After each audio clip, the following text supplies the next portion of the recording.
Muito bom dia, sejam bem-vindas e bem-vindos a mais um Ipsos Talks da série Recalculando. Hoje um tema bastante efervescente, a gente vai falar de gerações. A gente vai começar em 2, 3 minutinhos, por favor, esperem só mais um pouquinho. Tem muita gente entrando, a gente já volta.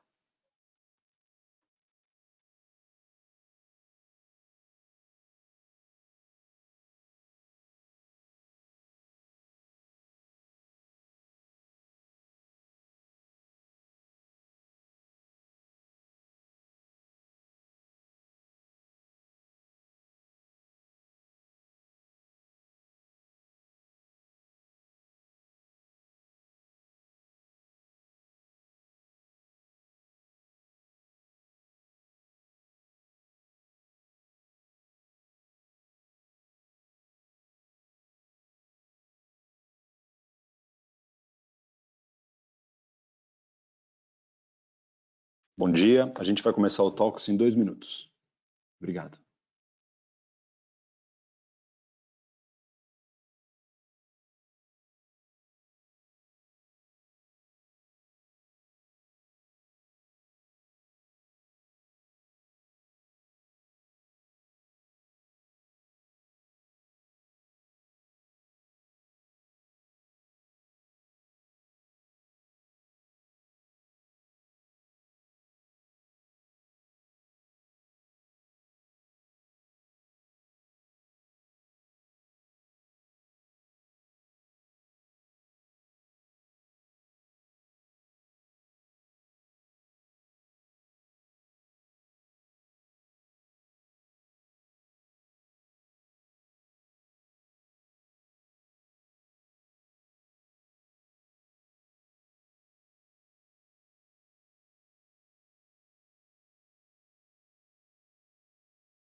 Bom dia, agora sim, vamos dar início ao nosso mais um episódio do nosso Ipsos Talks da série Recalculando. Hoje a gente vai falar de gerações.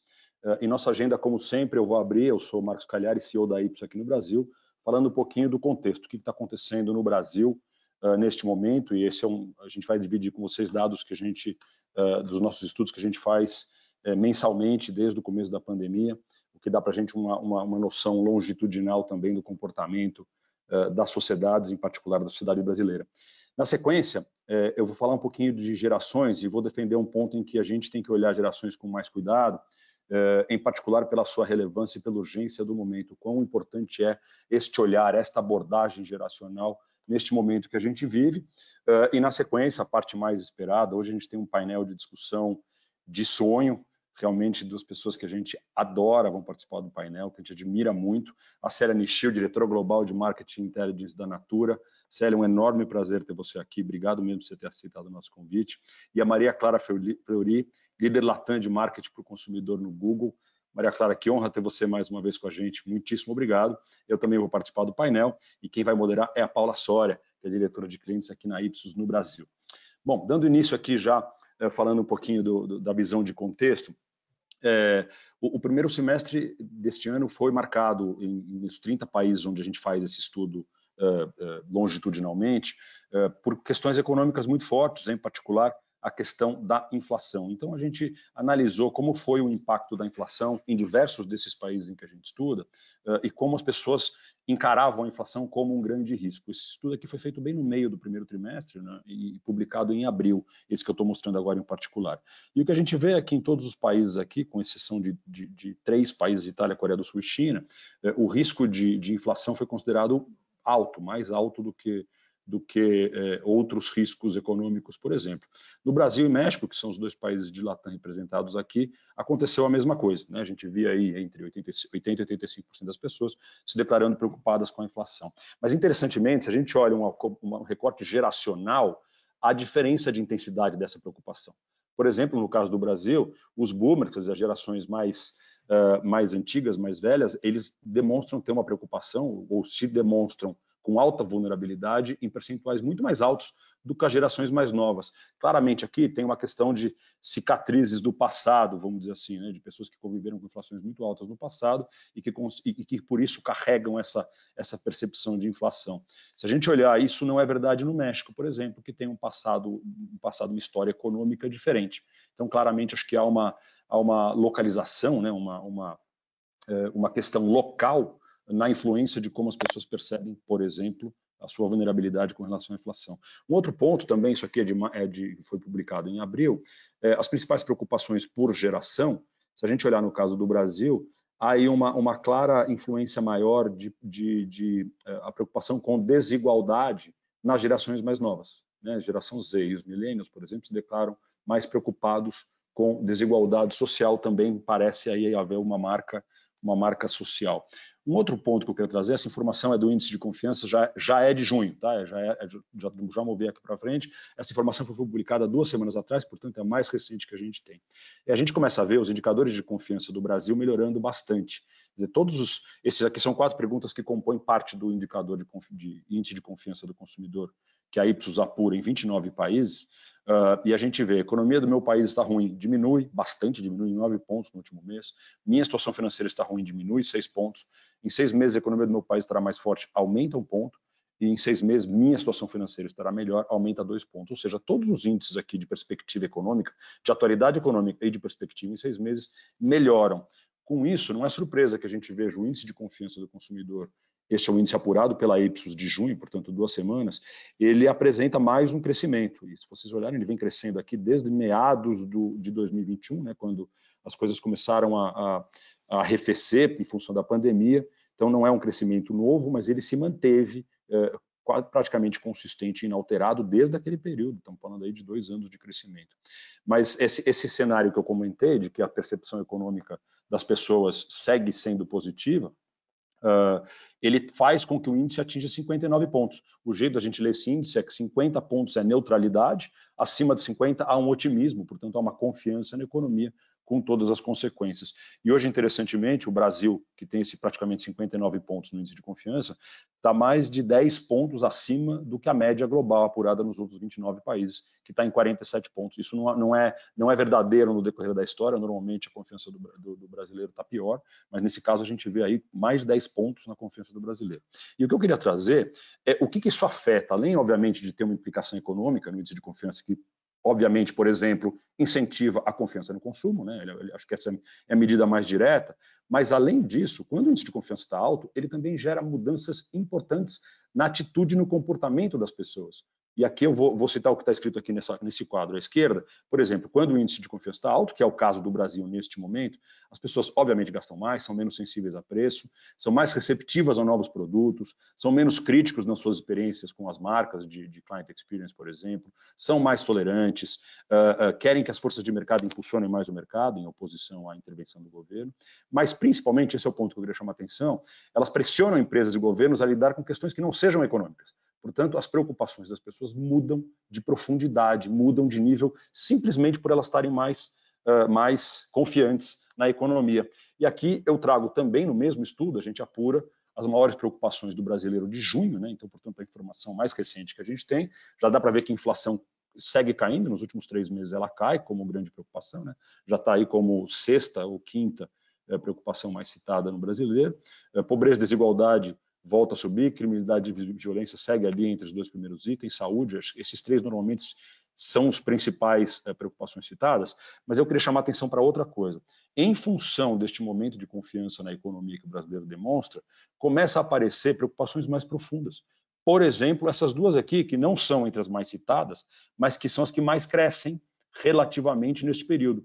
Por exemplo, preocupações com ameaças ao meio ambiente, já está citada em 9% das pessoas, mas subiu 4 pontos, portanto, ela praticamente dobrou. né, no seu índice. E mudanças climáticas, 9%, cresceu 2 pontos percentuais em apenas um mês. Estamos falando aí de um crescimento de quase 30% nas menções. Então é interessante ver que não só as pessoas manifestam suas preocupações baseado no seu histórico, como a gente viu em inflação, mas também elas manifestam como elas se comportam também no seu momento atual, né? Como o momento histórico afeta, como o contexto em que elas vivem afeta as suas crenças. Então acho que a gente tem aí uma boa ponto de partida para falar um pouquinho da questão de geração. E essas são algumas questões que a gente pode levantar. Como é que é a relação entre esse contexto econômico, entre esse contexto histórico que as pessoas viveram e a forma como as diferentes gerações consomem? O que significa para o futuro, dado as perspectivas de crescimento ou redução das diferentes gerações? E quais são os recortes geracionais que passam a ser relevantes nesse contexto? São algumas das questões que a gente pode conversar daqui para frente nesse papo aqui. Bom, agora na sequência, eu queria fazer uma apresentação especificamente sobre gerações e levantar por que eu vejo isso como um tema absurdamente relevante e mais urgente do que ele jamais foi. Primeira questão, acho que a abordagem geracional não é nova, né? Ela é muito antiga, mas ela é muito antiga como passagem do tempo. As gerações são citadas na Bíblia ou em textos gregos como passagem do tempo. Começa a aparecer a partir do século XIX a questão de geração social. Quer dizer, será que não tem aí uma relação muito além da geração biológica ou familiar, que significa aquela passagem do tempo que eu citei? Agora, como área de estudo de verdade, eu reputo que tem dois autores que foram seminais, o Karl Meinheim, alemão, que publicou o artigo dele em 47, e o Abrahams, que publicou 20 anos depois. E aqui sim a disciplina passa a ser estudada com a profundidade que ela hoje apresenta em alguns autores, não diria que é uma unanimidade, mas e essa é a definição que eu gosto muito.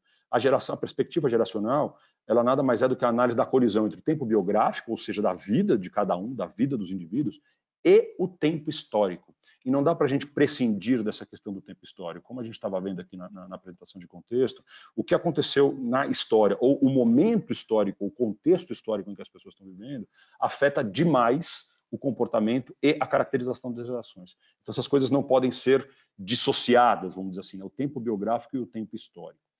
E o que a gente procura são gerações, ou seja, clusters, né, grupos, coortes, como alguns autores querem, que tenham comportamentos diferentes sempre. Como é, por exemplo, o exemplo aqui desse primeiro gráfico aqui em cima, quer dizer, em uma dada questão, em um dado tema, diferentes gerações apresentam posicionamentos diferentes.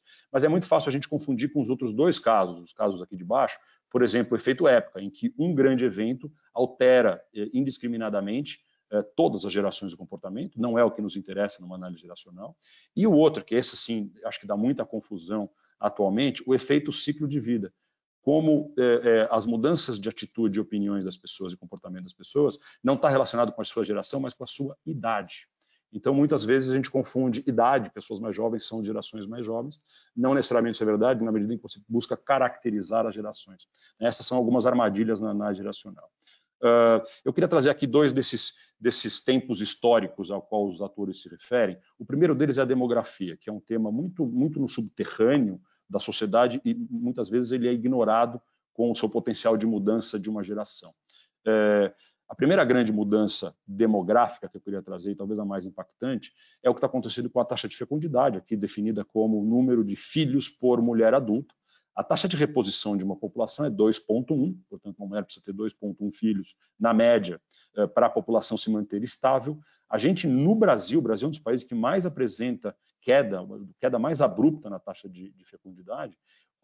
Atualmente, a estimativa é que nesse ano a taxa seja 1,6, ou seja, muito abaixo da taxa de reposição.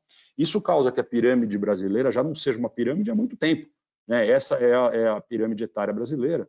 E as gerações mais numerosas do Brasil, por exemplo, já estão na sua casa de 35 anos, mais ou menos. Nasceram aí na faixa de 82, entre 82 e 87. Então, a gente já está com um perfil que já transcende uma pirâmide etária há muito tempo. E, obviamente, a gente tem aí uma tendência de haver uma redução populacional. E no Brasil, a perspectiva é que isso aconteça na próxima década já. Quer dizer, a gente já veja um processo de redução, crescimento, inclusive, demonstrado pelo IBGE no censo que foi publicado há 2 semanas, ele já é bem menor o crescimento do que se esperava pelas análises e projeções. Algumas consequências não claras disso, por exemplo, lares monohabitantes no Brasil. Hoje, 15% dos lares são lares de apenas um habitante, que já é uma outra perspectiva, né? Como essas pessoas se comportam como consumidores, por exemplo. Só como curiosidade, também tem 50 milhões de pets, aqui um crescimento inédito no número de pets entre os brasileiros. Além disso, um outro ponto bastante importante da demografia é o processo de urbanização. Hoje, no mundo, aproximadamente 57% vivem em cidades, das pessoas vivem em cidades, mas no Brasil esse número é muito mais alto. O Brasil, inclusive, entre as 10 maiores populações do mundo, que vocês podem ver aqui à direita, é quem tem o maior percentual de população urbana. Hoje são quase 90% dos brasileiros vivendo em cidades. O maior crescimento, indicou o IBGE, acontece em cidades médias, não em cidades grandes, mas ainda assim em cidades. E se vocês olharem, o maior percentual de urbanização acontece no Brasil entre esses 10 países. É óbvio que isso tem um outro tipo de influência sobre as pessoas e particularmente sobre a taxa de fecundidade. A mulher entrando no mercado de trabalho, por exemplo, o empoderamento, isso gera uma redução na taxa de fecundidade por diversos estudos. Além disso, tem um outro fenômeno, que é o fenômeno de envelhecimento da população. A expectativa cresce demais, e desde 50 até hoje cresceu mais de 20 anos em termos de expectativa de vida entre o brasileiro. Hoje está em 76 anos e vai seguir crescendo até 2060. A estimativa é que chegue em 81 anos a expectativa de idade. Por exemplo, 15% da população brasileira já tem mais de 60 anos, 10% mais de 65, e a gente vai ver esses números ainda crescendo de maneira agressiva. Um outro fator, uma outra consequência disso, é a convivência intergeracional. Praticamente 2/3 dos brasileiros convivem com alguém diariamente, com alguém com mais de 50 anos. Então, a gente tem aí uma forçada convivência intergeracional, que é muito interessante do ponto de vista de riqueza cultural, por exemplo. Um outro ponto que chama atenção é uma nova identidade brasileira através da autoconfiança de pessoas não brancas. Por exemplo, cresceu a proporção na população de pretos e pardos. Era 53% em 2012, em 2021, na estimativa da PNAD, foi para 56%. Isso não aconteceu por uma mudança nas raças ou na etnia da população. Aconteceu por uma confiança na autodeclaração. Então, para mim, aqui também tem uma mudança muito interessante demográfica, que, obviamente, afeta o comportamento das novas gerações. O outro ponto que eu queria trazer aquele tempo histórico que eu me referi, é o que aconteceu nos últimos 3 anos. É óbvio que esses grandes fatos, aqui citei alguns fatos, e todos são monstruosos, né? A começar pela Covid, pela guerra na Europa, pela ascensão de ESG e a busca de propósito, o Great Resignation, Black Lives Matter, o aumento de eventos climáticos extremos, enfim, tem muita coisa que aconteceu nos últimos 2, 3 anos e que a gente, segundo aquela lógica dos sociólogos que eu citei, o tempo histórico interagindo, colidindo com o tempo biográfico. Então, é claro que isso vai afetar como as novas gerações se comportam, principalmente as gerações que enfrentaram isso em sua fase formativa, em sua fase de desenvolvimento. E aqui eu queria acabar só citando alguns fatos de pesquisas da Ipsos que mostram diferenças geracionais. Aqui, em todos os slides que eu vou mostrar agora, vocês vão ver isso, essas 4 gerações, boomers, geração X, os millennials, geração Z. Então, acho que o jeito de ler isso seria um N, assim, né? O mais antigo é o boomer, o mais recente é a geração Z ali. Então, por exemplo, a geração anterior tinha uma vida melhor que a minha.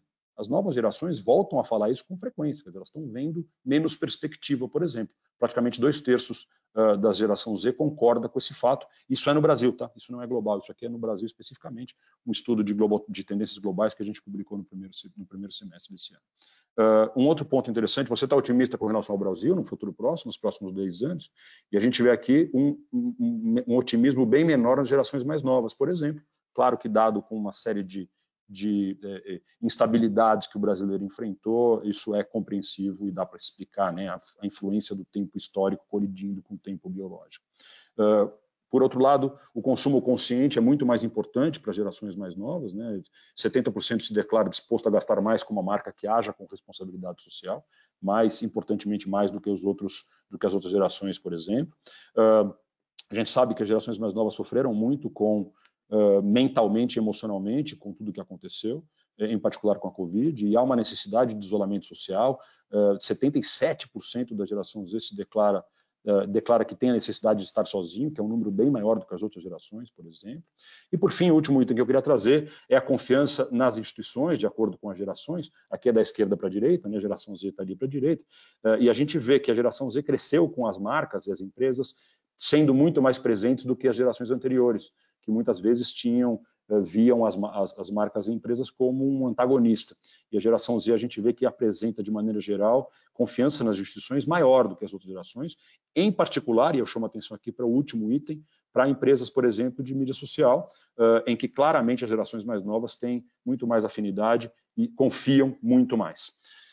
Bom, esses são os dados que eu queria mostrar aqui para a gente ir para o painel. Então, eu convido a Paula a entrar e apresentar nosso painel. Paula, obrigado.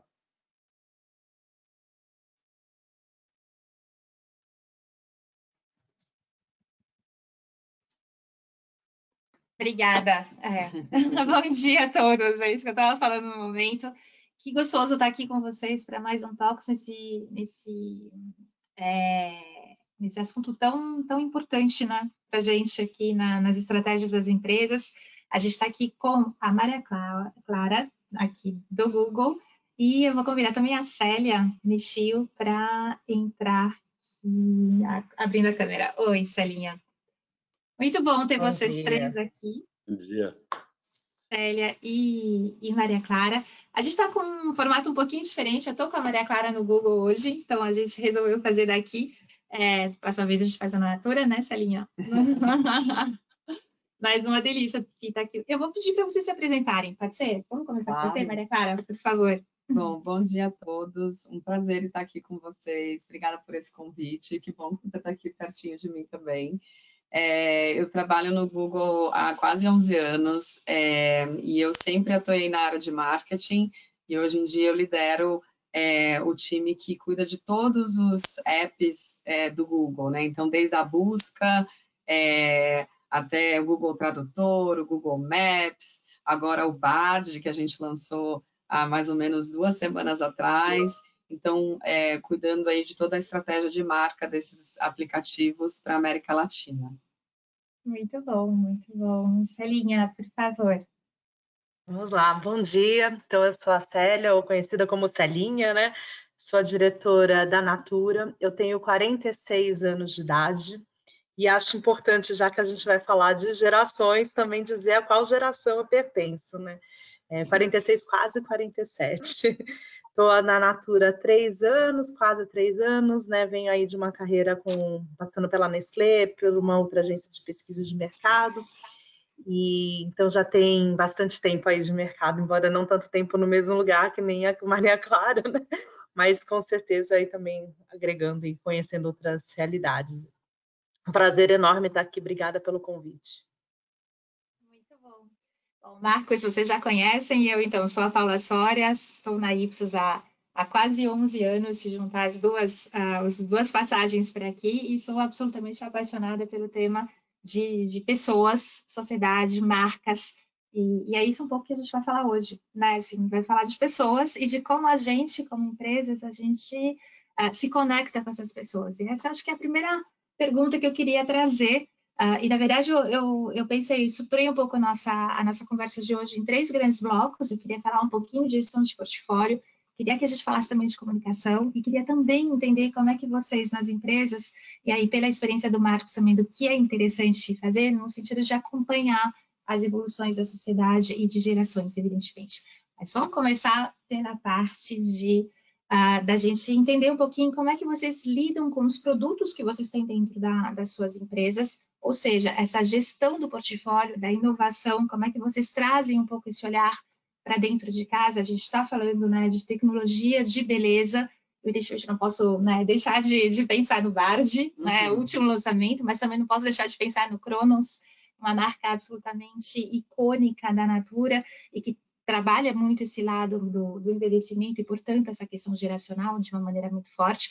Eu queria ouvir um pouquinho vocês nisso. E aí, Marcos, eu vou te pedir para comentar um pouquinho os 2 pontos de vista que a gente vai ter aqui e trazer, evidentemente, a sua experiência, a sua perspectiva. Vamos começar com essa linha? Pode ser, Célia? Conta para a gente um pouquinho como é que na Natura vocês fazem essa gestão mesmo de inovação e de portfólio pensando nesse ângulo de gerações. Vamos lá. Então tá, acho que, né, você já falou aí bastante de Cronos, né? Então, Cronos é a primeira marca que trata de edadismo numa época em que a gente não falava de edadismo, né? Então, ela já está no nosso sangue, já está no nosso DNA aqui de Natura.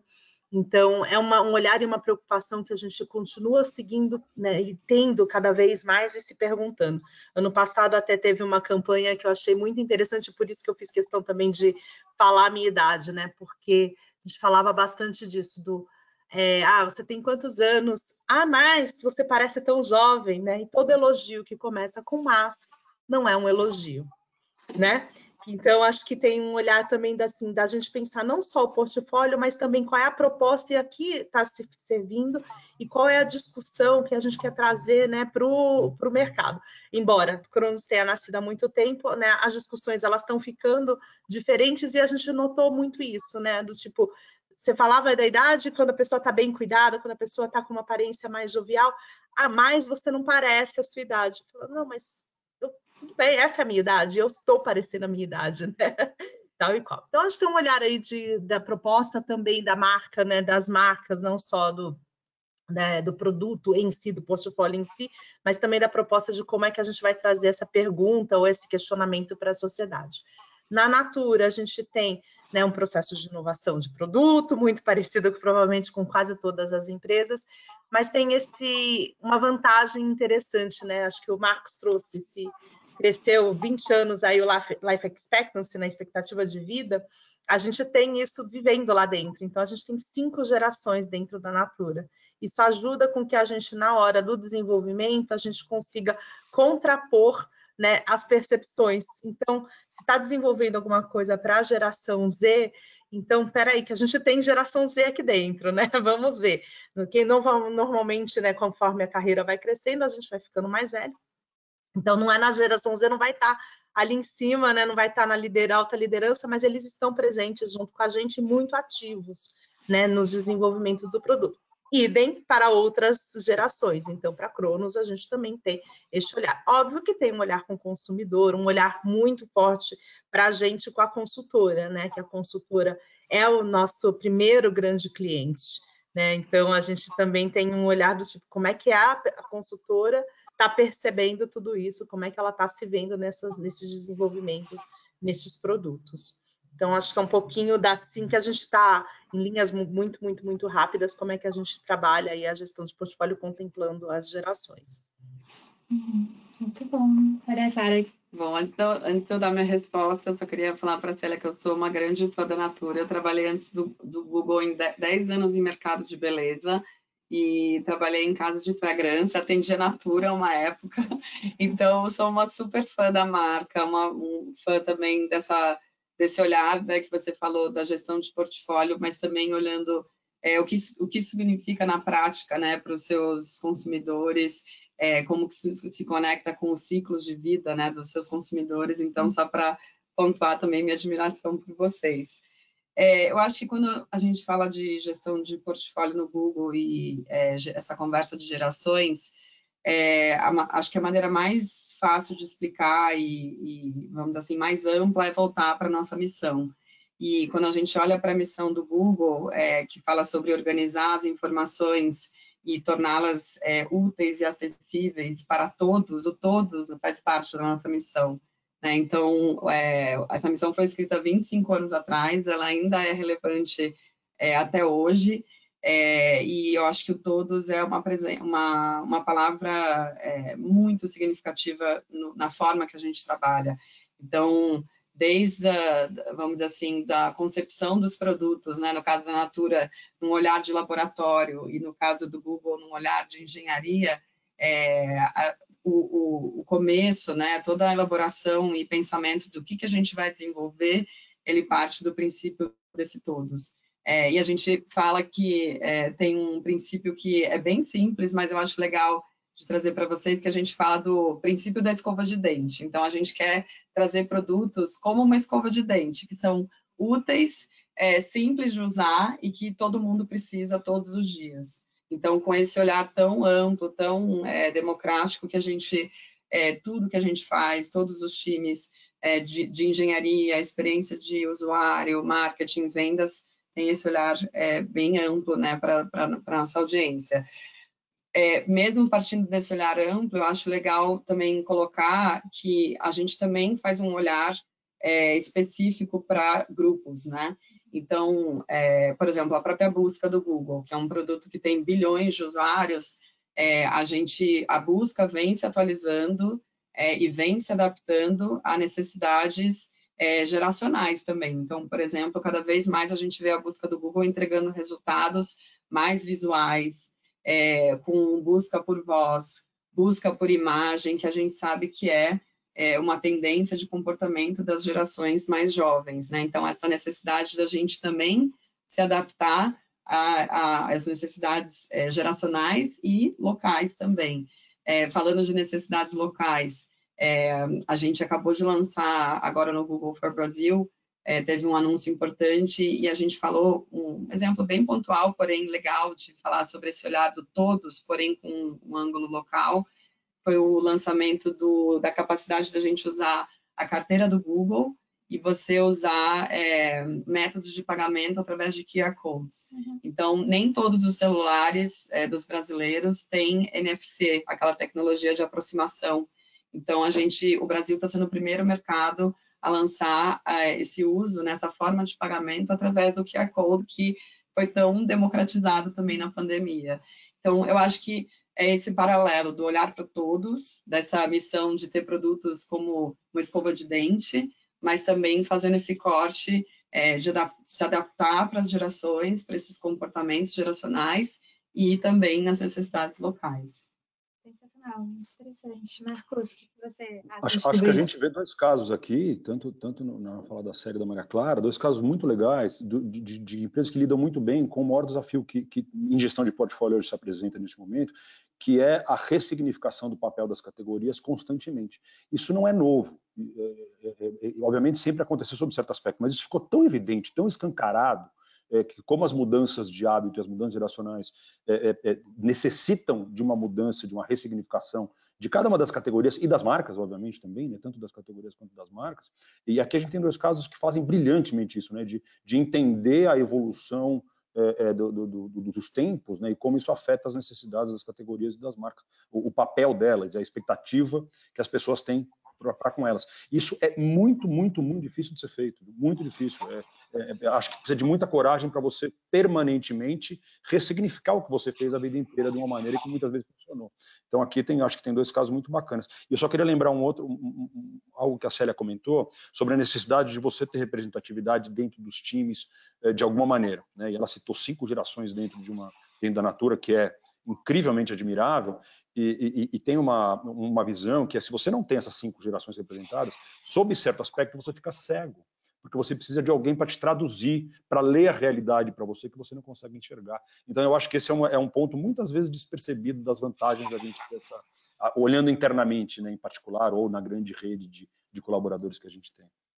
E é uma representatividade verdadeira, né? Não somente de estar presente, mas de ter voz, né? Ter voz e ter poder de decisão também. Acho que isso é uma coisa que a gente tem se deparado em algumas empresas também, de ver o quanto está se dando poder para gerações mais novas e de uma maneira muito acertada também. Acho que essa questão da inclusive a nossa indústria, né, Paula? Como é importante hoje você ter isso, por exemplo, numa empresa que trabalha com inteligência de mercado. Se eu puder complementar, acho que a parte até da resposta da Maria Clara, que eu achei bem bacana, era aquela primeiro que eu invejo, bacana, muito legal, você já trabalhar em casas de fragrâncias, uau, assim, muito, né, de uma expertise super humana para uma expertise super tecnológica, parabéns aí pela jornada. Mas tem um ponto que ela colocou que eu achei bem interessante, que há algumas sutilezas, né, então eu até estava estudando alguns outros materiais recentemente, e teve um estudo que foi lido assim para ver como é que as gerações, do que as gerações precisam e como é que elas se traduzem. Então, assim, comunicação, todo mundo precisa, tal da escova de dente, né? Todo mundo precisa, só que a tradução é que está a diferença. Então, né, enquanto os baby boomers e os X trabalham muito mais com e-mail, a gente tem justamente a geração Z nas mensagens instantâneas muito mais fortes. Né? Então, achei bem interessante quando você traz essa questão da imagem, né? Assim como um jeito de busca, vindo, adequando a proposta do seu produto, porque realmente faz muito sentido. Né? E esses detalhes, às vezes você pode ler num jeito que parece assim, nossa, as gerações elas são todas muito diferentes. Ou você pode ler num lugar também muito homogeneizado, do tipo, não, o que elas buscam é comunicação, ponto. E aí a gente acaba tentando acertar aí pela grande maioria, mas fica perdendo justamente essas nuances que são muito interessantes. Então, achei bacana que traduz bem isso que eu estava estudando, que eu estava lendo aí um pouco sobre, né, como é que as gerações se traduzem.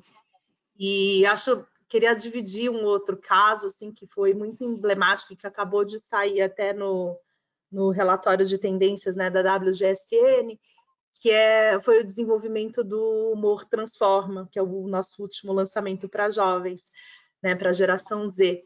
A gente fez uma co-construção com mais de 800 pessoas.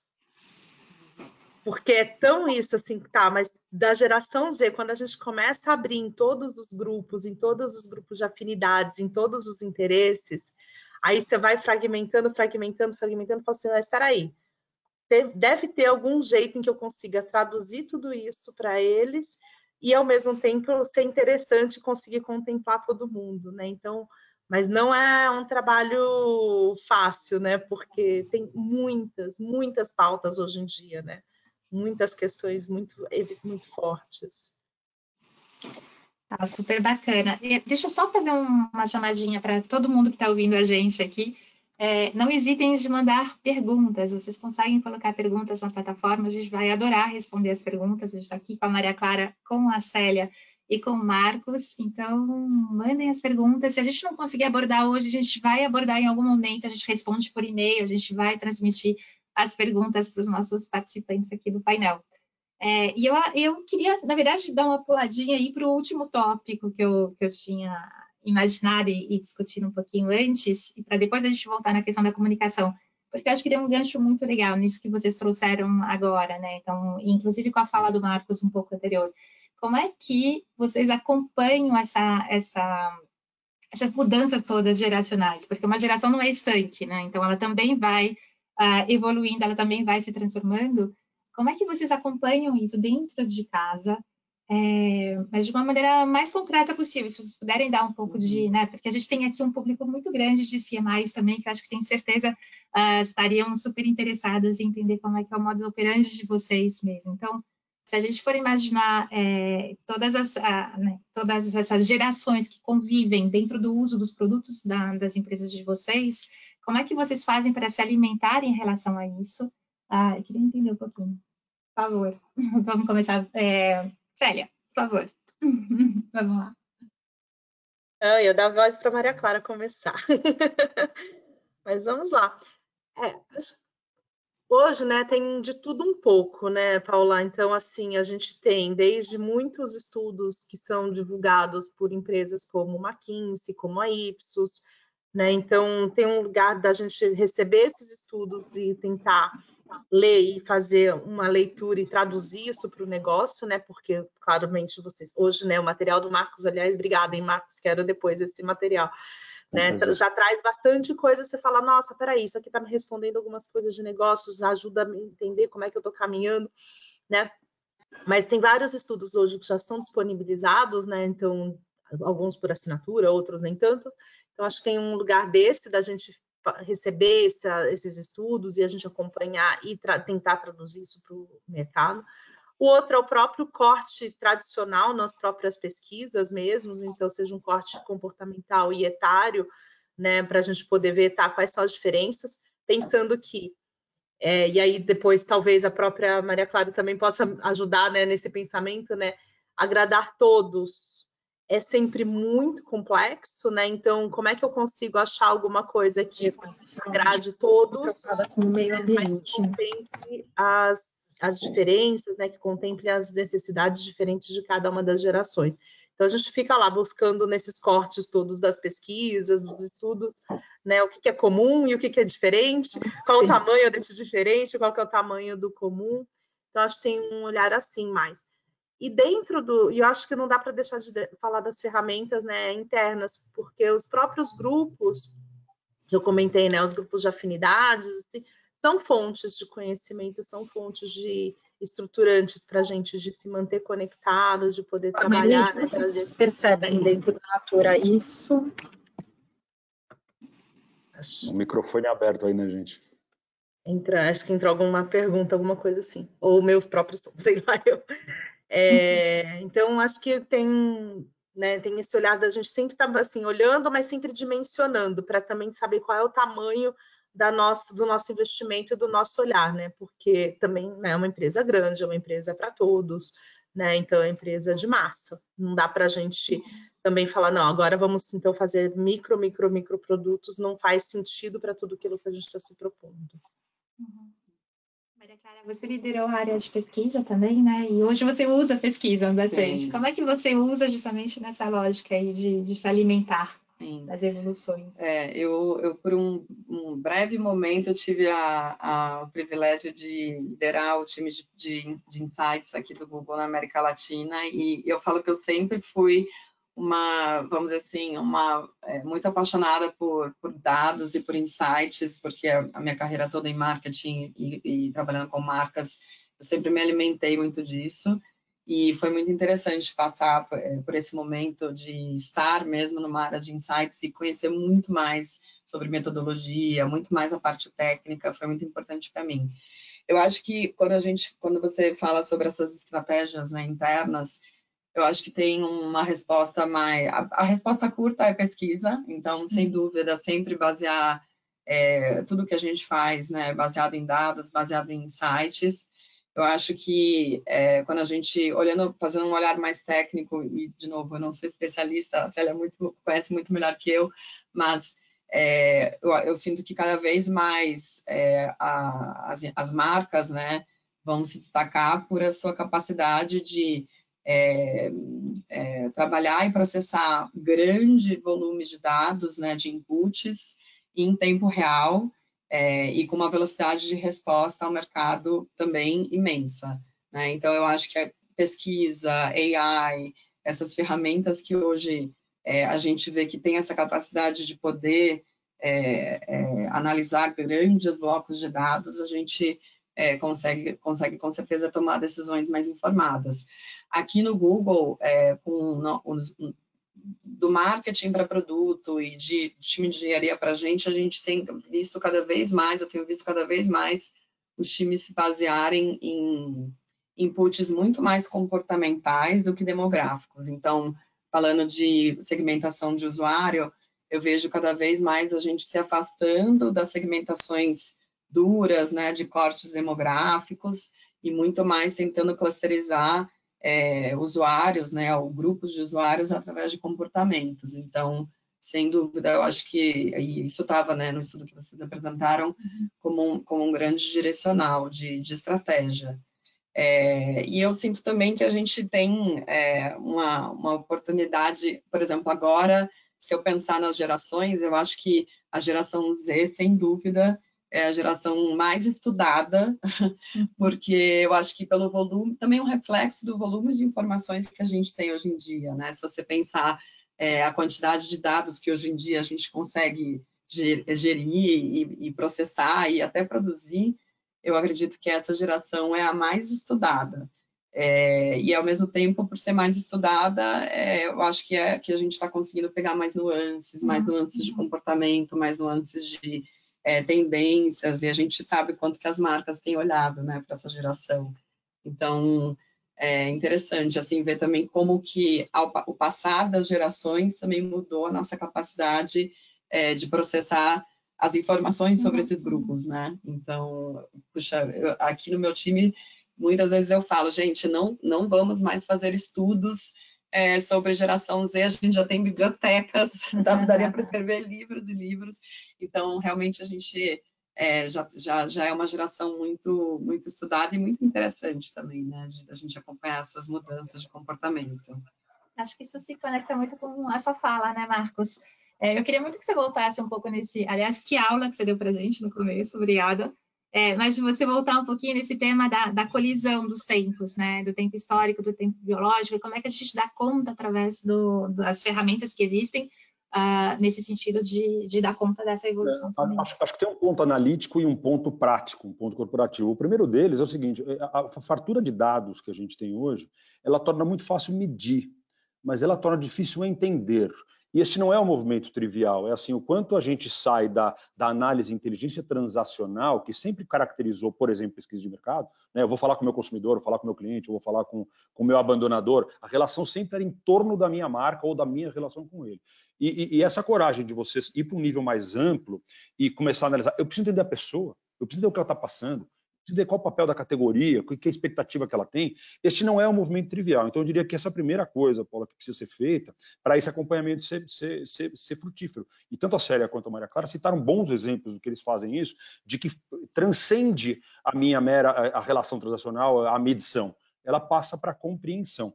E isso, de novo, eu reitero que hoje é minoria das empresas que conseguiu fazer essa transição.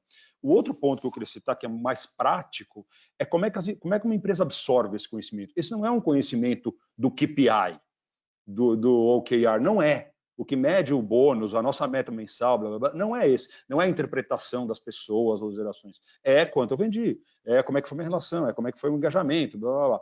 Então, como é que a gente absorve em termos corporativos, como é que a gente absorve informação muito mais difícil, muito mais densa, e muito menos prática sob certo aspecto, né? Porque ele não te dá uma solução, vou mudar a cor da embalagem, ou vou mudar a interface aqui de interação, por exemplo, e para assim, eu preciso entender um novo papel da minha marca para essa pessoa.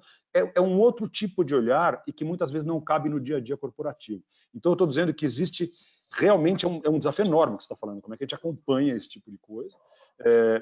Primeiro, você tem que assumir que isso é importante. Segundo, você tem que assumir que se você não entender, você vai parar de medir, vai medir errado, vai medir as coisas pouco importantes. E segundo, é absorver. Isso requer uma mudança de processo, de como a gente trabalha. E, mais uma vez, é muito difícil fazer isso. É minoria das empresas com as quais a gente interage hoje que tem essa condição e que teve essa coragem de fazer, olha, eu preciso entender. E não mais só, vou olhar um estudo no final do ano e ver, tá batendo, mais ou menos. Mas é uma coisa que, como é que a mão no pulso, né? Eu preciso medir isso aqui constantemente. E essa é a nossa recomendação. Isso passou a ser importante demais. Não dá para a gente ignorar. Esse é o nosso olhar hoje em dia. Marcos, acho que tem um lugar muito bom, assim, quando você fala do entender e cruzando também tanto com o que você falou, quanto o que a Maria Clara falou, que para mim é muito importante, assim. Nós estamos estudando muito Gen Z, mas Gen Z também está com muitos estudos e muito mais informação.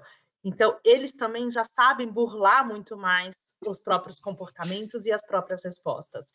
A gente tem que tomar cuidado, que assim, tá? A gente está achando que é só do lado de cá que está mais inteligente ou com mais acesso a mais informação. Não, eles estão com muito mais informação, né? Então, nesse próprio estudo que eu estava lendo, até recente fala, né, que nos Estados Unidos, onde, né, toda a questão até de confidencialidade, de proteção de dados já está um pouco mais avançada, eles são os que gastam mais tempo no digital, mas eles são os que mais conseguem se tornar blind. Então, que você não consegue traquear. Olha só que coisinha, né? Então, assim, tipo, eles estão ali no meio mais digital, mas eles são tão mais avançados em toda a tecnologia que eles mesmos já se ocultam e conseguem, né, desrastrear, né, o passo todo deles. Então, acho que esse entendimento passa um pouco por isso, também de entender que, assim, se do lado de cá nós estamos com muita coisa, do lado de lá eles também estão com outros níveis de conhecimento e uma agilidade de aplicação e de tentativas e testes muito forte. Então, para mim, passa por aí. E o segundo, que eu sou apaixonada, né, por ciências comportamentais. Então, realmente, entender o que é feito e a diferença entre o que você fala e o que você faz, né? A gente vê que, então, a Gen Z tem a maior tendência e busca por produtos sustentáveis. Porém, eles são os que mais compram. Então, né, eu vi esse número chocante. A Shein põe 6 mil itens por dia novos. Que sustentabilidade é essa, né? Eu estou comprando mais produtos que geram menos impacto, mas numa quantidade tão maior e provavelmente se eu puser na ponta do lápis, ela está gerando muito mais impacto em lixo, em restos, né? Então, é o que eu acredito e o que eu faço. Muito bom. Né? Acho que tem essa diferença muito importante. Para mim, é onde também a gente procura muito, assim, mais pesquisas que ajudem a gente a capturar o que é o que está intrínseco, que não é falado, do que aquelas que são só ditas, porque a gente vê muita contradição na fala, né? Só mais um dado que eu acho interessantíssimo também, própria questão, né, você falou, 77% consideram que podem ficar mais sozinhos, né, do Gen Z. Eles também se mostram como assim, um grupo que não confia, não sabe, não se sente confortável, ou não gostou da busca quando eles fizeram para alguma ajuda de saúde mental. Então, eles não buscam tanto quanto as outras gerações, porém, é a geração que toma mais remédio para a saúde mental. A gente conseguiu então, captar de novo, outra coisa, né? Não, e é sensacional porque você conseguiu responder 3 perguntas da plateia nessa sua última fala. Muito bom. E aí tem mais uma pergunta também para Maria Clara, e aí está dentro também daquele bloco que a gente tinha pensado de abordar, que é o de comunicação, né? Sim. Comunicação é um ponto sensível, sim, porque falar com todos é muito difícil, sim, também. Então, como é que vocês dentro do Google fazem isso? Isso é uma pergunta de fato para a audiência. Nossa, essa é uma pergunta excelente e eu sinto esse desafio todos os dias nas estratégias de marca que a gente faz. Como líder da marca Google Search aqui na América Latina, falar da busca do Google e para uma audiência tão diversa é sempre um desafio para nós. Ao mesmo tempo, eu acho que tem uma grande oportunidade, e eu acho que a indústria de tecnologia muitas vezes se vê num lugar bacana para fazer isso. Eu sinto que a gente tem um papel de conectar também as gerações. Então, eu sinto que como a tecnologia ela é capaz de transpor barreiras, sejam barreiras de comunicação, por exemplo, com o Google Tradutor, né? Então, eu lembro que lá em 2016, um dos projetos que eu mais amei trabalhar aqui no Google foi uma campanha para falar do Google Tradutor, no Rio de Janeiro, que a gente estava recebendo, né, o mundo inteiro para vir para as Olimpíadas, e como o brasileiro é o melhor anfitrião do mundo, sem dúvida. Quando alguém vem na nossa casa, quando a gente, né, recebe alguém em casa, a gente quer fazer que aquela pessoa se sinta a melhor do mundo, né? A gente faz um pão de queijo, a gente quer assim, convidá-lo até para dormir já. Não, fica aqui em casa, né? Passa aqui a semana, passa o final de semana. Então, a gente precisava dar uma ferramenta para que o brasileiro pudesse expressar esse anfitrião, né? esse olhar anfitrião que a gente tem para o mundo. Então, o Google Tradutor fazendo essa ponte entre pessoas, né? De que não tem problema se eu não falo inglês, eu consigo receber você aqui no meu país. E eu acho que a tecnologia tem esse papel também de transpor, às vezes, gaps de gerações, né? Então, como que, através do conhecimento e da democratização de informação e conhecimento, a gente pode unir gerações. Quando eu penso, por exemplo, em expressão de marca, eu penso nos nossos doodles, né? Que muitas vezes a gente até pode fazer um doodle aqui no Brasil para homenagear alguém que culturalmente é importante, e pode ser mais importante para uma geração ou outra, mas que é uma expressão de marca que é unânime e que vai unir gerações, que vai unir uma perspectiva cultural tão relevante como, por exemplo, o Dia das Mulheres. A gente sabe que por mais que o Dia das Mulheres tenha um impacto ou tenha uma percepção diferente sobre as gerações se unem na importância dessa data. Então, eu acho que através desses vamos dizer assim, desses espaços que unem as gerações, que é quando a gente consegue fazer uma comunicação tão ampla e falar com tanta gente ao mesmo tempo. Sensacional. Perfeito. E, Paula, se eu puder só acrescentar, esse é um ótimo exemplo que a Maria Clara deu agora, de como é a ressignificação de uma ferramenta. Quer dizer, o tradutor já existia, mas entender o contexto, a relevância do contexto sobre certo aspecto histórico do momento que as pessoas, esse alvo estava vivendo, torna o produto completamente diferente, ou a expectativa que você coloca, apesar do produto já existir, a ferramenta já existir. É fascinante esse exemplo, é muito bom. Eu tenho uma última pergunta aqui, na verdade tem várias, tá? Mas a gente não vai conseguir abordar todos, porque a gente tem alguns minutos, e aí eu vou propor a vocês de responder essa pergunta, mas já emendando aí com um fechamento de vocês, aí com alguma mensagem final que vocês queiram passar. Tem uma pessoa que perguntou aqui, ele gostaria de saber se há alguma ação específica nas empresas de vocês para capacitar a liderança, para lidar com as diferentes gerações. Eu acho que isso é um ponto muito importante, né? Assim, como é que vocês levam essas informações para cima? Como é que a liderança se realmente introjeta esses aprendizados? Como é que vocês trabalham isso internamente? E aí eu vou deixar vocês fecharem, então, com a mensagem final aqui. Por favor, Maria Clara, se quiser já emendar. Já vou emendar, então. Bom, eu acho que a liderança tem que estar preparada para lidar com muitas camadas de, vamos dizer assim, representações dentro da empresa, né? Então, podem ter camadas de idade, podem ter camadas de representatividade. Então, eu acho que com o mesmo olhar responsável sobre idade, a gente também tem o olhar sobre, por exemplo, grupos minorizados, né? Então, grupos que têm menor representação, por exemplo, em ambientes corporativos. Então, com certeza, é um ponto super importante, né, das lideranças do Google, de poder ter um cuidado, né, de entender as necessidades, as particularidades da experiência profissional desses grupos dentro do nosso ambiente corporativo. Para dar um exemplo que a gente tem aqui no Google, que a gente tem os comitês, e os comitês são formados, uma prática que não é só do Google, tem muitas empresas, né, que têm comitês, e existem os comitês que são grupos de funcionários que se organizam e que eles se conectam através de um tema comum, né? Então, um tema que eles têm em comum.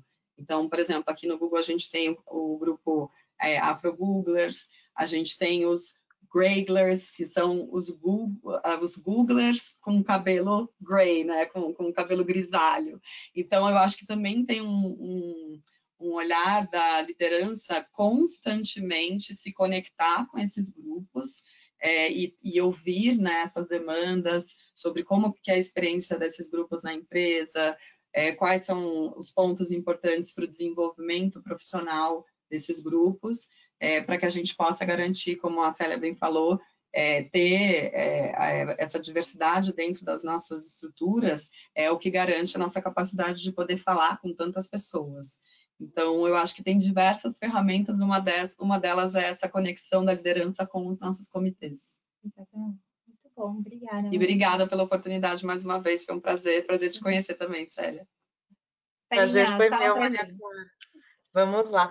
Acho que, primeiro, gosto muito dessa frase, né? Assim, é tudo no gerúndio, né? Estamos aprendendo, estamos convivendo, né? Porque quando eu falo, né, nós temos 5 gerações dentro da empresa, é um olhar de aprendizado, tanto para as gerações mais novas, porque elas são mais disruptivas, até porque trazem esse nível de conhecimento, essa dinâmica, né? E uma linguagem tecnológica diferente, então, né, tem um olhar muito da liderança, né, das gerações mais velhas de aprender com as gerações mais novas, mas também das gerações mais novas aprender a conviver com as gerações mais velhas, né, no dia a dia de trabalho, como é que isso se convive. Então, acho que está no gerúndio, então estamos também trabalhando e aprendendo.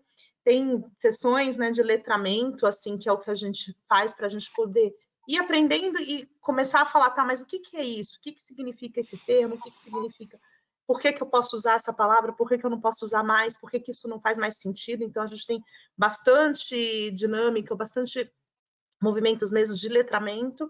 Tem os grupos, né, de afinidades, justamente também como a Maria Clara comentou, é interessante que, assim, apesar de ser uma atividade muito comum no mundo, ela não é tão presente em todas as empresas do Brasil, então acho que nem 50% das empresas têm esses grupos e eles fazem muita diferença, porque ajudam também as pessoas a falar, bom, deixa eu ver como é que a minha dor, como é que está no outro, né? Como é que isso se reflete e gerar umas discussões. Então, acho que tem isso daí que é bastante. E tem um teste que a gente, né, que a gente aprendeu e que é muito, muito utilizado para a gente a partir do olhar no movimento antirracista, mas que serve para qualquer momento, né? Então, qualquer discussão é sobre jovens, então o teste do pescoço, olha para o lado para ver se você tem algum jovem nessa sessão, né? Sobre geração Z, olha para o lado, fez o pescoço, virou.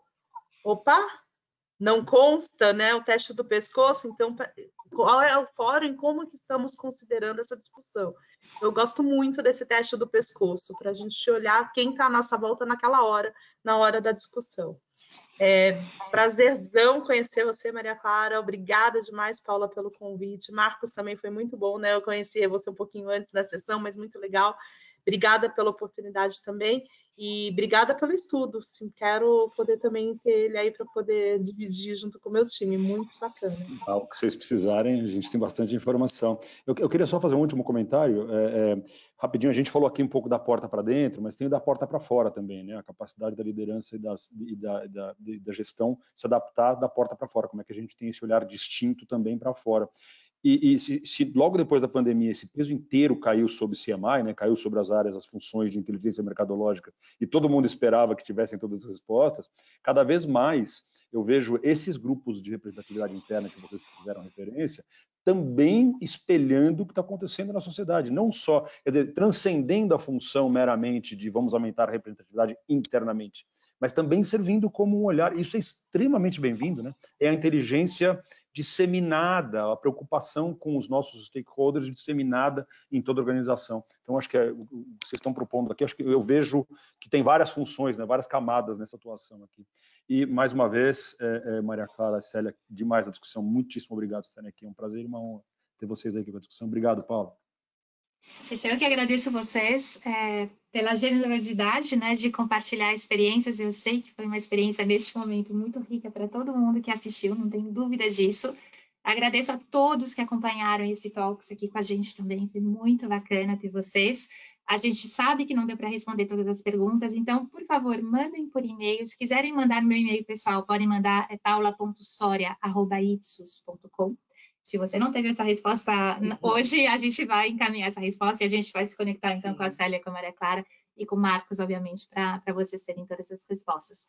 E muito obrigada novamente e até o próximo Talks, que vai ser super interessante, vai ser sobre AI. Então, assim, não percam também. Marcos, algum recado final? Obrigado, Paula. Obrigado. A gente se vê. Obrigada a todos. E um bom dia para vocês. Tchau, tchau. Valeu. Tchau, tchau. Muito bom.